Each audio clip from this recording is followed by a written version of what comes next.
కాకి పిండం ముట్టకుంటే ఆమెను పిలవాల్సిందే. పక్షికి బదులు ఆ యువతిని పిలుస్తున్న వివిధ గ్రామాల ప్రజలు, పితృదేవతలు సంతృప్తి చెందాలంటే ఆమె అడుగు పెట్టాల్సిందే. రాజస్థాన్‌లోని ఒక గ్రామంలో పితృపక్షం వేళ కాకులను పిలవడానికి ఒక మహిళ చేసే ధ్వన్వనుకరణ మిమిక్రీ సోషల్ మీడియాలో విశేషంగా ఆకర్షిస్తోంది.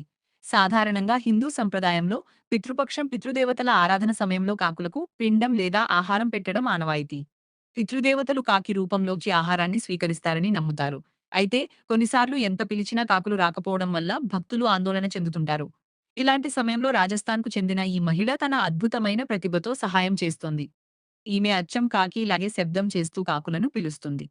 ఆశ్చర్యకరంగా ఆమె పిలిచిన కొద్ది సెకన్లలోనే చుట్టుపక్కల ఎక్కడా లేని కాకులు గుంపులుగా అక్కడికి చేరుకుంటాయి.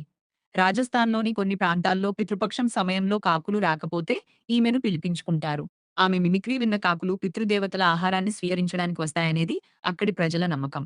ఇటీవల ఒక వీడియోలో ఆమె తన ఇంటి డాబాపై నిలబడి కాకులను పిలుస్తుంటే, ఆకాశం ఖాళీగా ఉన్న చోట కొద్ది సేపట్లోనే వందలాది కాకులు రావడం అందరినీ ఆశ్చర్యపరిచింది. నెటిజన్లు ఆమెను సిస్టర్ ఆఫ్ క్రోస్ కాకుల సోదరి అని పిలుస్తున్నారు. పక్షుల భాషను అర్థం చేసుకోవడం లేదా వాటి శబ్దాలను అనుకరించడం అనేది ఒక అరుదైన కళ.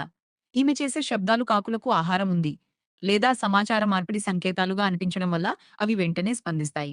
రాజస్థాన్ మారుమూల గ్రామానికి చెందిన ఈ మహిళ ప్రతిభ ఇప్పుడు దేశవ్యాప్తంగా చర్చనీయాంశమైంది.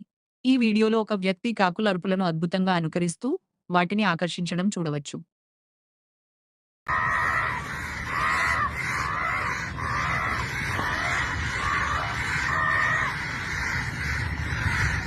सही में बाप रे, सही में आप काबिल तारीफ है आपकी ये टैलेंट को बाप।